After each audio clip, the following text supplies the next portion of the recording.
All right, we clear? Yep, clear. All right.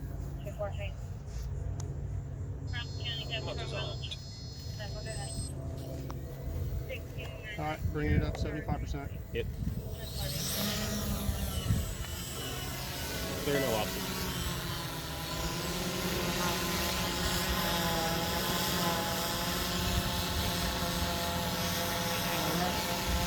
We're good, harbor. Yep. All right, bring it up to 100 feet. Yep.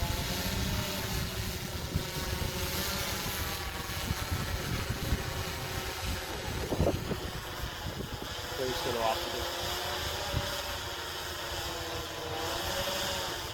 All right, we are at 101 feet. Camera is good. A little bullet forward and I'll switch to clear. Yep.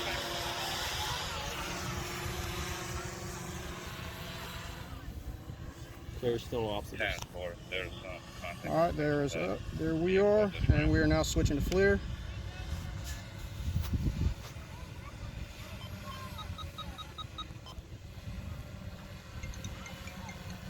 We are on FLIR. Yep. Basically, you can see these hot spots as someone's moving around.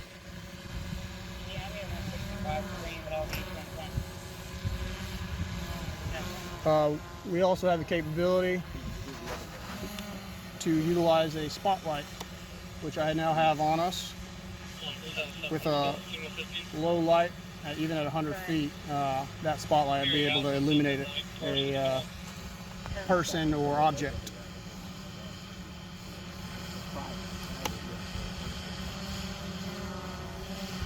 One of the other capabilities that this drone also has too is on the back you can attach a payload to drop a life preserver. We have a subject that's in the water that needs assistance. How much can it carry? Officer Bethune, can you grab that life preserver, please? Yep. 232. Go ahead. The only phone number we had was from 2008. Tried to call it, it just rings. Give them an idea of that life preserver. That's going to be the life preserver there. All right. About a pound and a half. You just pull and inflate? Yep. Inflates when it hits the water. Oh, okay.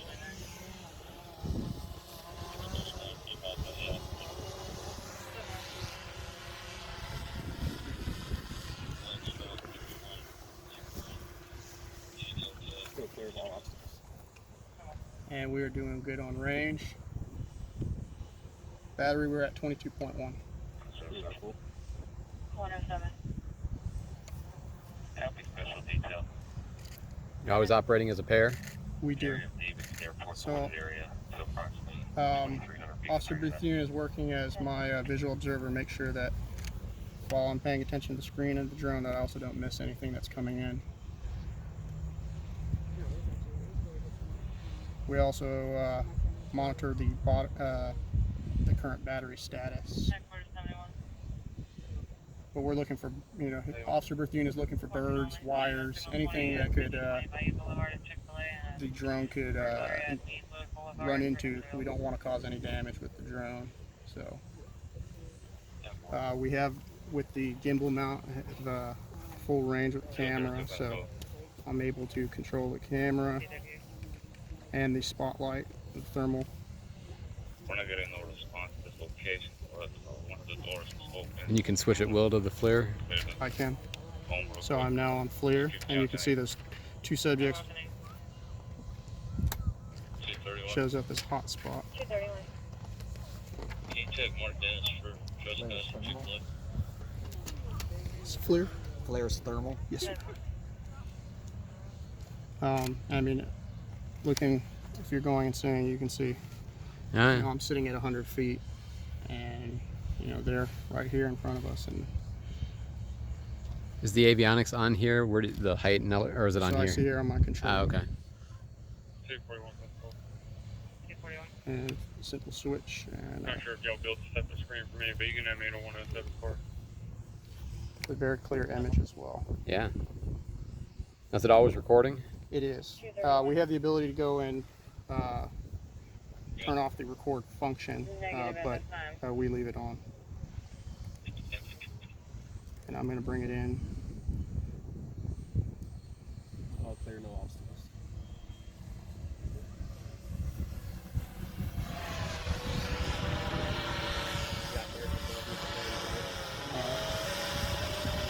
Camera down.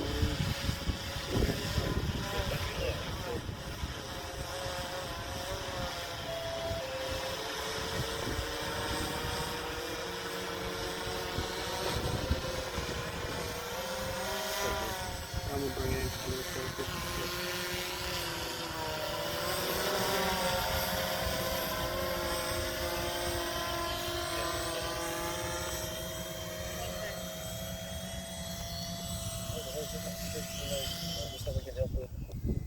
Landing complete.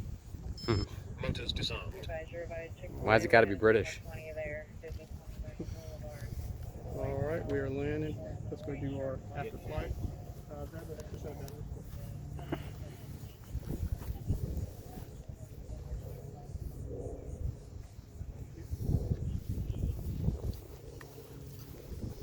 Y'all like to see how we go over this stuff. What's the duration? It just varies on what we're utilizing, but we have several extra batteries, so we can just swap out as we see fit.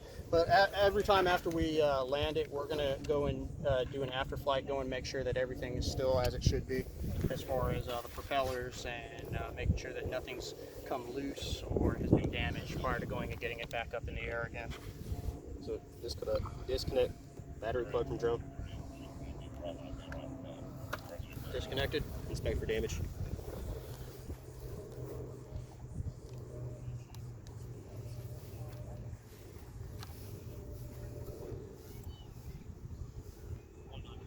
Arms are locked out. No damage on plates. Motor secure, light secure, propellers in good condition. Good to go. Landing gear in good condition. Good to go. No screws missing, loose or out or partly out. Nope. Gimbal in good condition, free to pivot in both directions. Good to go. Put flare cover on. I'm gonna check the batteries. That's your battery packs. Yes, it is.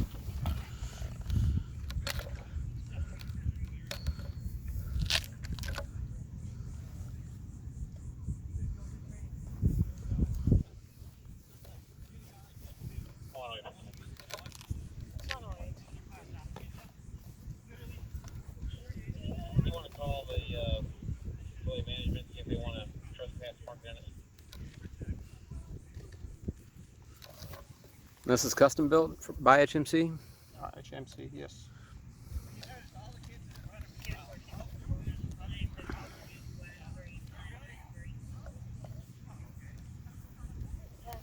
For sure.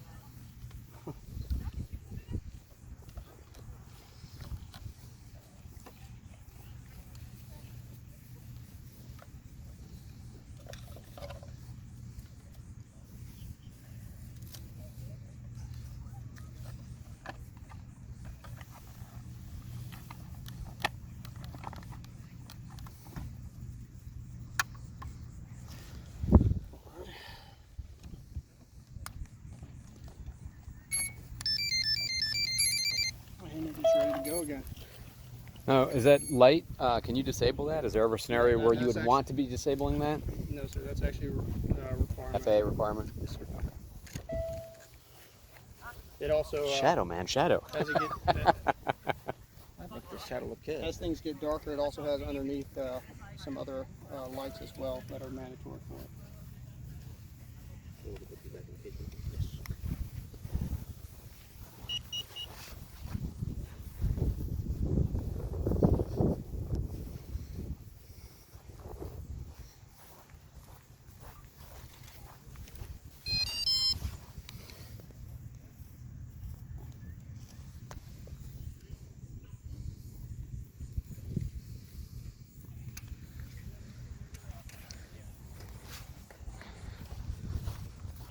So is this meant to be primarily used with SWAT or by SWAT, or is it in other scenarios too? It can be utilized for subjects, missing persons, people that have fallen in the water. Fleeing suspects, I assume. Certain circumstances. I mean, with the FLIR, I mean, Yes, sir. But primarily with we have the life preserver. Can you grab that again, please? So, this is our life preserver. I'll actually go and show you how we attach it and how we can drop this. With this life preserver, we don't we don't have to go and take it out of this case. We can attach it directly as soon as it drops in the water. It will inflate itself. On the back of the drone, you see right over here, there's a silver. Yeah, a little Yep. catch. So Oh yeah.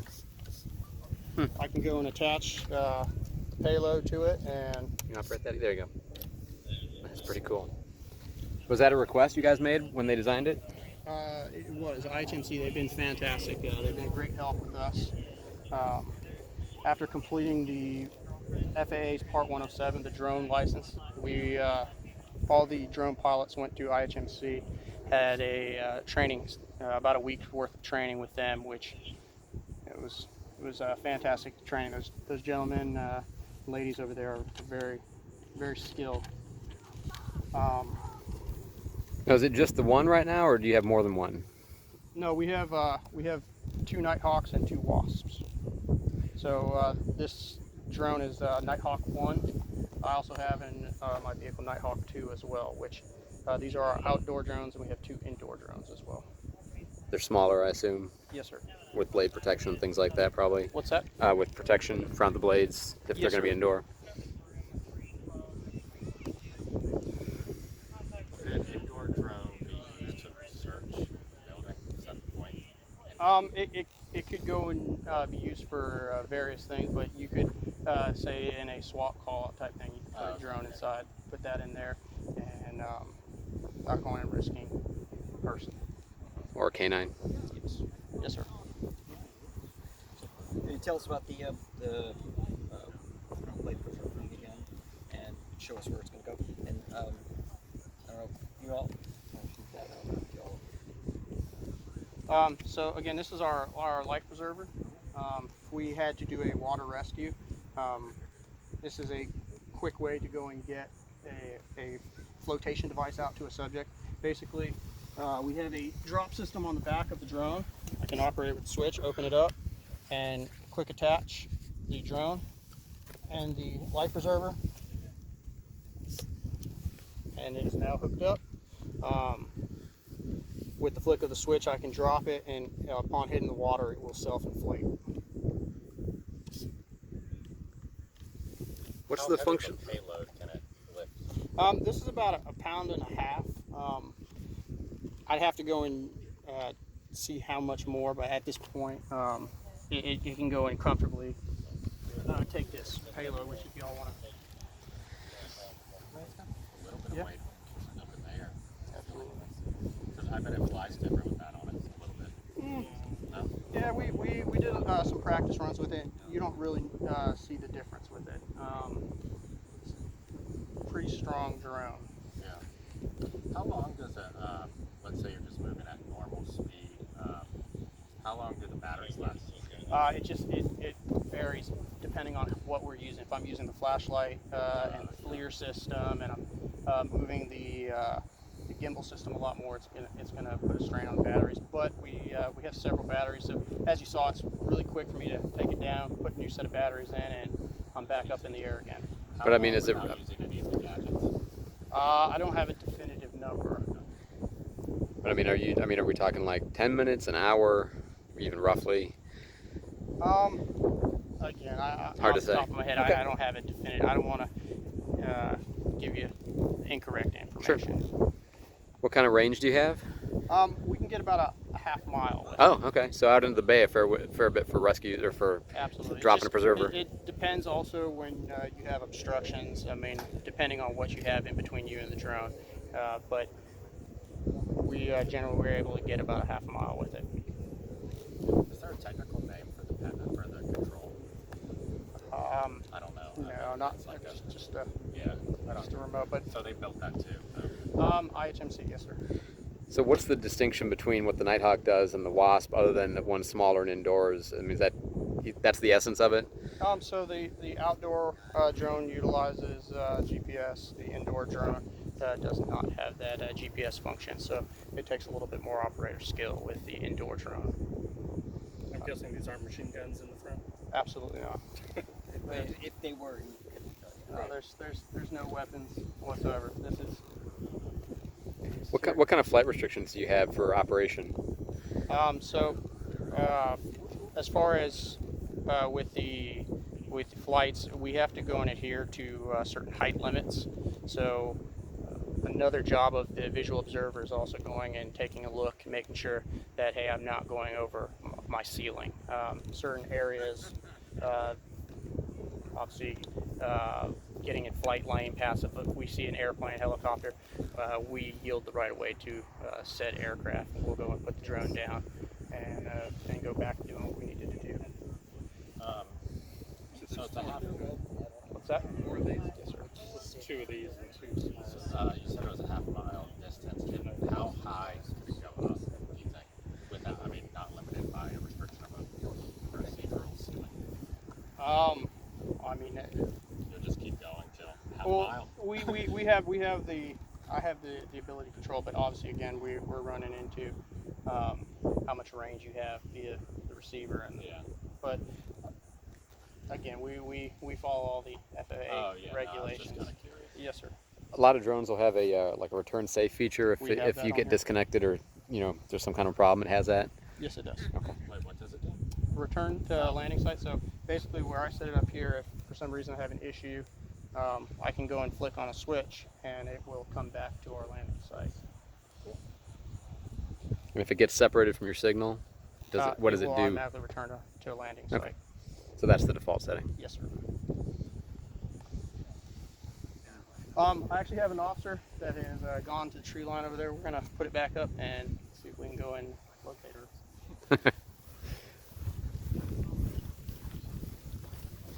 When do you expect to start using it? We've already used it. Oh.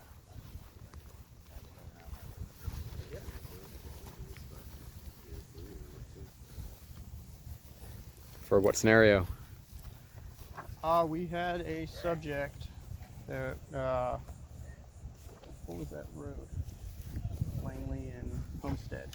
Yeah, Langley, Yeah, Boxwood. I think it's Boxwood. A gentleman trying to force his way into someone's house. All right, we good to go? Yep, turn on motors by moving left stick, 4 down and right. All right. Motors armed. All right, nope, sorry. Raise left stick to 75% and take off and climb to about 20 feet.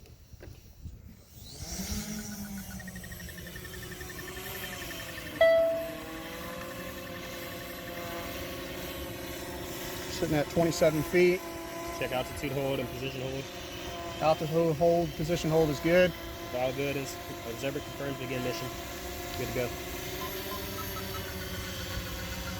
No obstacles, clear all the way up.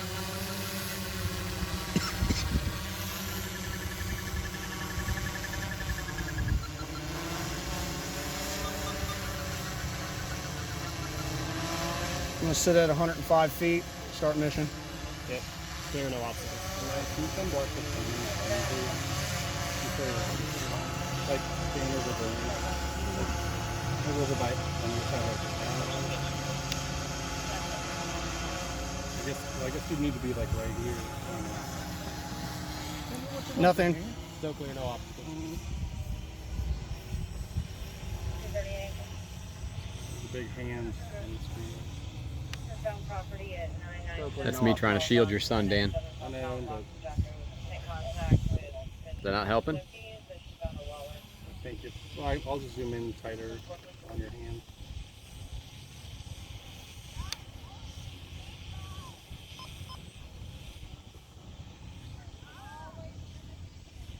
I mean, I'll move it if it's in your way. No, it's better. Thank Yeah. Still clear, no obstacles.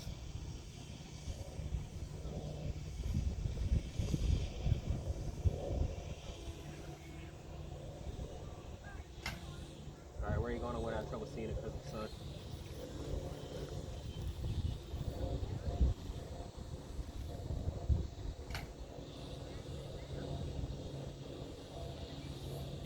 I'm gonna search the tree line.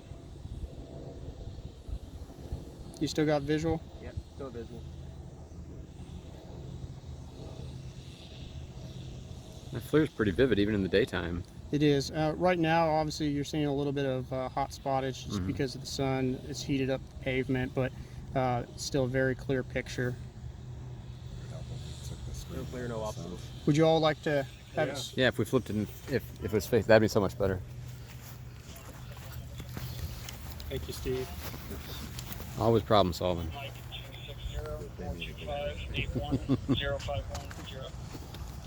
You good, Dan? You get around me? I'm good, thank you.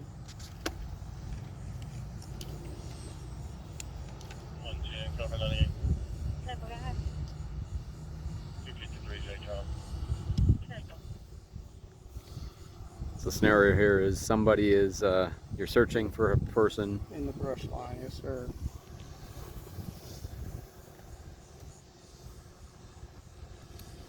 Still clear, no obstacles. We're at 23. Yeah.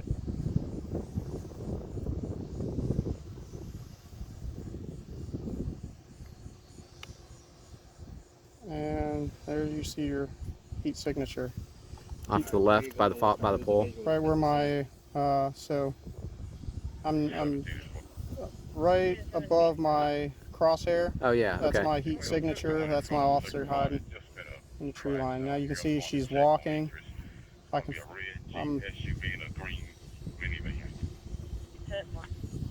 as you see, that heat signature is.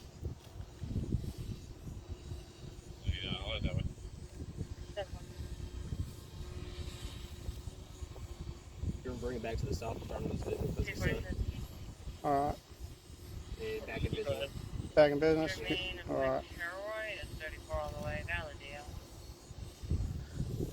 Does this image get enhanced at all, or does it just give you the raw data? This is what I'm seeing directly from the camera. And she's.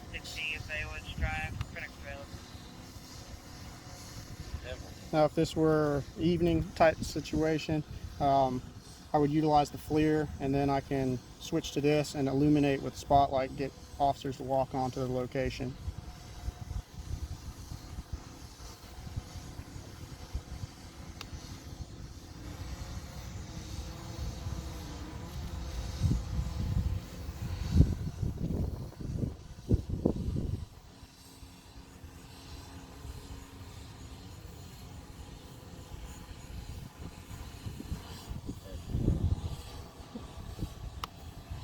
Still good, no obstacles. All right.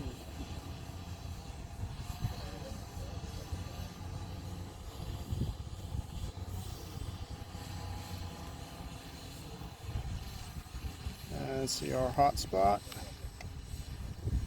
So that is us standing here in that group. I assume with the fan it's not really relevant, but does it have recording for audio or any broadcast ability? Can you make announcements from it? No, sir. Okay. And it's just video, not audio, right? Yes, sir. Okay. So we have that subject you see right there running through. This can be our Should I be officer. concerned? No.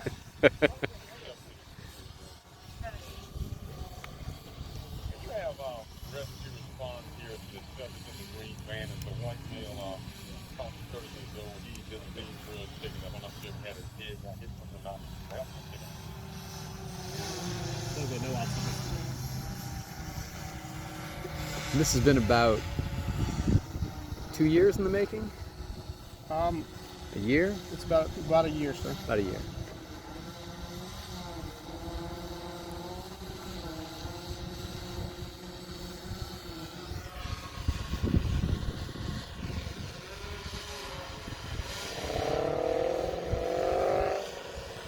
Bring it down. That's all good.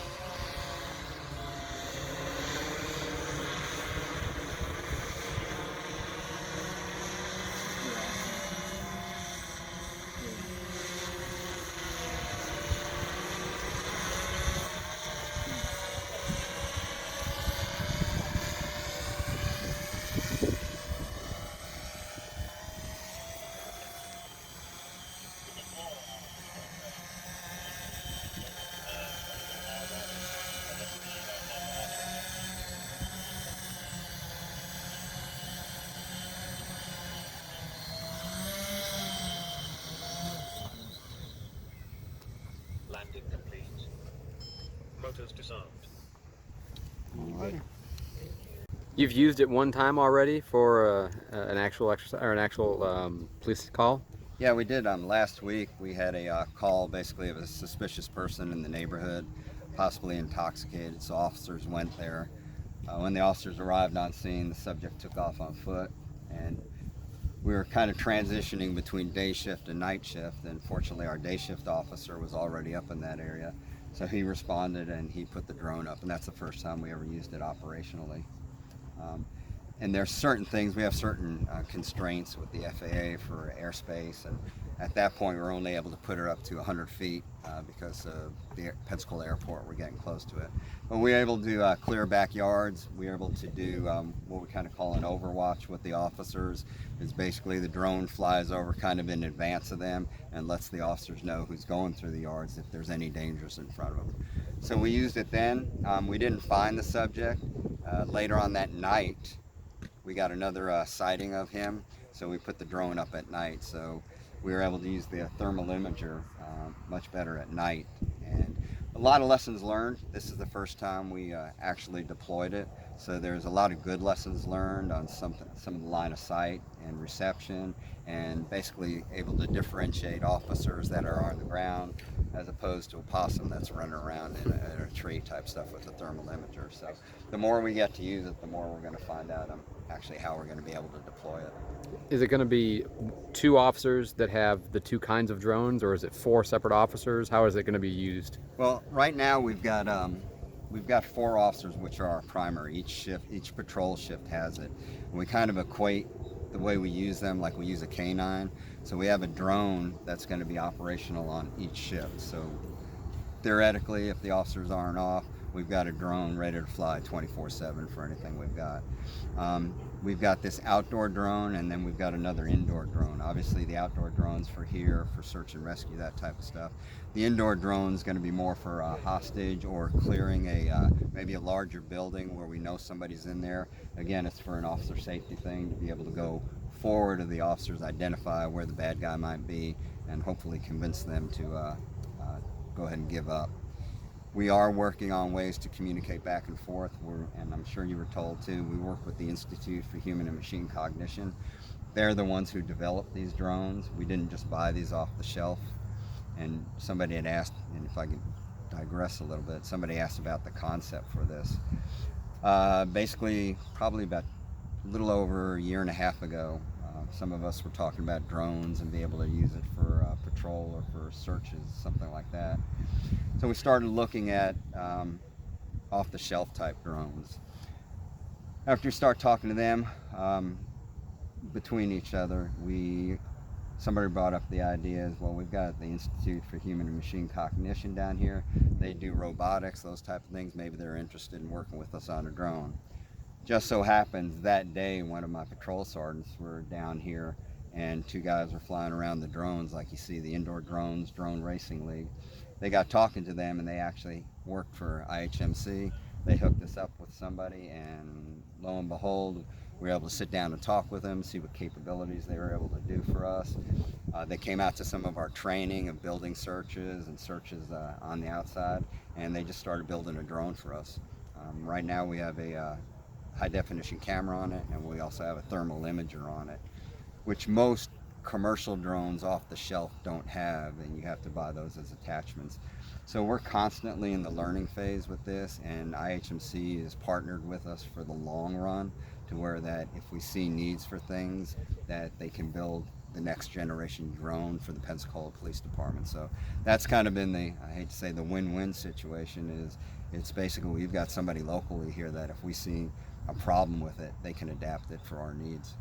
Do other law enforcement agencies in the area have this capability? In the area, I understand Santa Rosa Sheriff's Office has it. I'm not sure what kind of drone. I believe it's an off-the-shelf drone that they use. And there are some, as you go down South Florida, some of the bigger agencies use them. But as far as this local area here, we're pretty much it. I know that at some point we'll probably be talking with the Escambia County Sheriff's Office on mutual aid type agreements, those type of things, or even if NAS. We've had to coordinate with NAS for airspace things. They know we've got the drone capability, and they know it's available if they ask for a mutual aid type assistance. How much did each drone cost? I would generally say the outdoor drone somewhere around $8,000. The indoor drone is probably somewhere around $500–600. Now, that may sound expensive as compared to off-the-shelf ones, but we've got a high-definition camera on it, and we also have a FLIR, the thermal imager. Generally speaking, the thermal imagers themselves can run $5,000–8,000 depending on what they have. So, yeah, this may be a little bit more expensive, but it gives us more capabilities than the off-the-shelf drone. And 8,000 for outdoor, and you said 100, 500 or 600 for the indoor. Depending, and Daniel, generally speaking, how much did the indoor drone cost in and of themselves? About a grand. Okay. He's with IHMC. He's one of the scientists that actually worked with us on the project. He was one of the initial guys. This is Daniel Duran, D-U-R-A-N. Yes. And he's been working with us probably for, I think when the first time we visited IHMC was around September of 2017, just kind of talking things out, to our first operational flight was last week.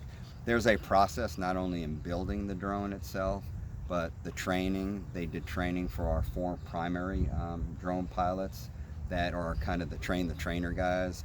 They've got enough experience now that they can start training. You saw there was an observer out here. Our progression is going to be, you start off as an observer, learn the ropes. You take what's called the FAA 107 drone pilot's license. Once they've got that down, then we do a 16-hour in-house training program for them, and they can start flying the drones themselves. And the purpose of that is, with a canine officer, he's married to that canine, so if he's off for the day, the canine's off for the day. For the drone pilots, if he's off for the day, we could have another pilot that can actually go ahead and just take the drone out. It's stored in a common location, can take the drone and they can fly it. So we always have that capability. That's our plan. We're still working towards that. What's the name of each drone? This is the outdoor one is called the Nighthawk, and the indoor one is called the Wasp. The Wasp. So you have 2 Nighthawks and 2 Wasps? That's correct. And both of them have thermal imaging and a camera on them. We have a bunch of things we're talking about with IHMC about how to utilize maybe some other things for inside, which is kind of in the concept phase, and I don't want to give away our trade secrets once we have to use it against the bad guys, but basically to keep everybody safe and kind of diffuse the situation. Is 4 the ultimate goal, or do you have a plan to build to a larger fleet? Well, I think 4 is probably what we need right now, and I'm not sure. As long as we have one available to each shift, which we do now, both indoor and outdoor drone, I think that's good. We've been talking here, we're already talking about a next generation drone, depending on what funding's like, but as things get more miniaturized, as hopefully batteries get smaller, lighter weight with better power, that we'll be developing all those things. Same thing with the cameras, get lighter weight. The lighter the weight it is on the drone, obviously the more flying time we have, and that's kind of what we're going for. Why are you so excited about it? You know, it gives us a lot of capabilities. Number one, the officer safety factor. You know, searching for someone in backyards or searching for someone in a building. It's nice to put a mechanical device at front instead of a body at front. But it also, and I know you've seen the life-saving ring that can be dropped. You know, in the past, it's before is either we strip down and swim out to them and hopefully we're able to save them, or hope for a passing boat. Now we can get the drone up. You can see they can arrive on scene and be up in 5 minutes. At least drop the life preserver to the person out there to give us time to get the Pensacola Fire Department boat in the water to rescue them, those type of things. Also, you know, we have some people with Alzheimer's or dementia or kids with autism that get lost. We're able to put those up and start doing a grid search on a perimeter. Again, a lot of this are going to be lessons learned on, I believe the more we use it, obviously the more things we're going to find out, capabilities and maybe limitations on it. I assume from IHMC's perspective, the goal is develop it here and then market elsewhere, grow the program. There is a possibility, but we're just seeing this project as a way to give back to the community. We tend to work on projects for the DoD, and you know they're way out there, so this is a great opportunity to bring our expertise back to the local community. So the DoD projects gave information that you applied here? Well, overall, the expertise you gain through all those projects over the years. Yeah. You know, that technology tends to take several years. Right. Good. And it was Steve Bauer, B. AUER, Sergeant? Lieutenant. Excuse me. You need the other officers.